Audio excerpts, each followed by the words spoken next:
বার্তা এক নজর, সবার খবর সমান নজর। ডায়মন্ড হারবার জেলার অতিরিক্ত পুলিশ সুপার সন্দীপ বড়াইয়ের নেতৃত্বে জাল পাসপোর্ট ধরা পড়ে। দক্ষিণ 24 পরগনার রাজারহাটের কেশপুরের 3টি ছেলেকে অনুসন্ধান করে প্রায় শতাধিক জাল পাসপোর্ট প্রথমে 20টার মতো ধরা পড়েছিল।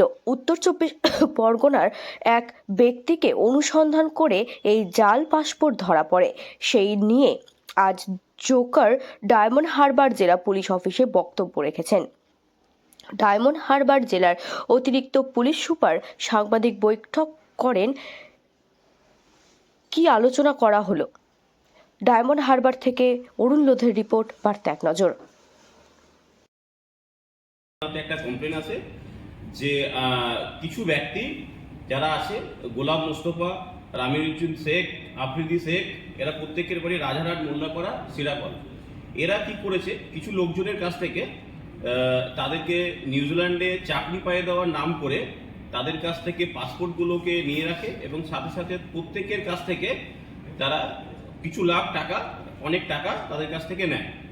এবং এটা নেওয়ার পরে তারপর কিছুদিন পরে তারা যখন ভিসাটা পেয়ে থাকে তখন ওরা জানতে পারে যে ভিসাটা পেয়েছে সেগুলো প্রত্যেকটাই ফেক ভিসা।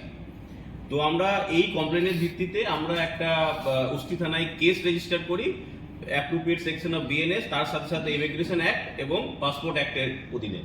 সেই কেসে তদন্ত করে আমাদের উস্তি থানার পুলিশ, এবং তদন্ত করে আমরা 25 তারিখে একজন এফআইআরকে অ্যারেস্ট করি, তার নাম হচ্ছে গোলাম মোস্তফা শেখ, এবং তাকে আমরা 7 দিনের পুলিশ রিমান্ডে নিয়ে থাকি। এবং তারপরে 27 তারিখে আরও দুজনকে আমরা শুনে অ্যারেস্ট করি, রামিনুজ্জিন শেখ এবং আফ্রিদি শেখ।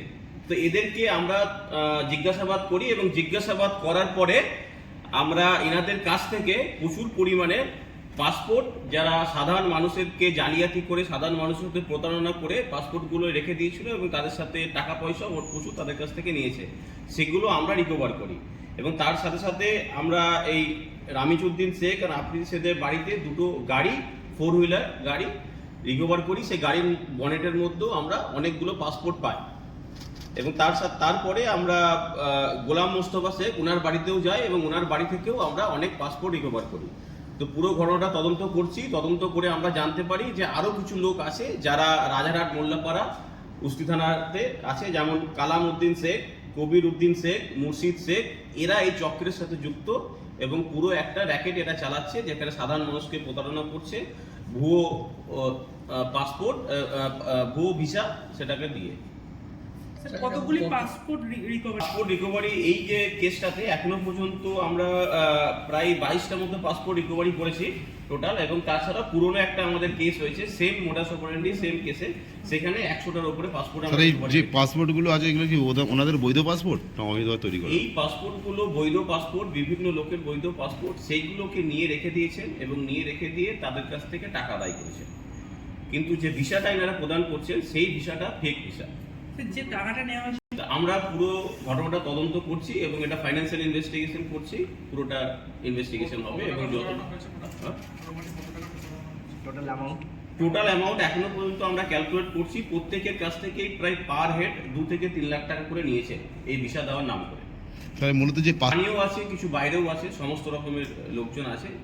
মেজরিটি যে পাসপোর্টে তারা স্থানীয় ব্যক্তি আছে। আচ্ছা, যারা এই পাসপোর্ট সংক্রান্ত যারা কেউ নগদ প্রদান করেছেন, কেউ কিছুটা ব্যাংকিং ট্রানজাকশন করেছেন, পুরোটা আমরা ইনভেস্টিগেট করছি। সেই ক্ষেত্রে কি আপনারা ব্যাংক থেকে কোনো ডকুমেন্ট তুলেছেন ওনার নামে, যে ভিকটিমদের নামে যে টাকা দিয়ে? এটা ইনভেস্টিগেশন হচ্ছে, ওটা আমরা ইনভেস্টিগেশন করছি, ফাইন্যান্সিয়াল ইনভেস্টিগেশন এটা করছি। স্বরূপনগরের ব্যক্তি ফার্স্ট কন্ট্যাক্টটা করে, স্বরূপনগরের ব্যক্তি থানা সারাপুল গ্রামে ফারুক মণ্ডল, উনি ফার্স্ট কমপ্লেনটা করেন এবং পুরোটা তদন্ত করে আমরা অনেক লোকজনের সাথে লিঙ্ক এটা পাই এবং বাকিদেরকে আমরা কেসে ট্যাগ করছি। ভিন রাজ্যের বিভিন্ন জেলার একজনই, বাকি সবই হচ্ছে এখানকার? হ্যাঁ, বাকি সবই এখানকার। মোস্ট অফ যারা যুক্ত আছে তারা হচ্ছে রাজারহাট, মোল্লাপাড়া, সিরাপুর। ওই একটা জায়গা, হ্যাঁ, একটা জায়গা থেকে মোটামুটি র্যাকেটটা চালাচ্ছে। টোটাল অ্যারেস্ট 3 জন। এখনো পর্যন্ত আমরা 3 জনকে অ্যারেস্ট করেছি। ফার্দার ইনভেস্টিগেশন সাসপেক্ট কত বলছেন? আমরা আরো সাসপেক্ট আমরা পেয়েছি, প্রায় 6-7 জন সাসপেক্ট আমরা এলাকাতে পেয়েছি যারা এই চক্রে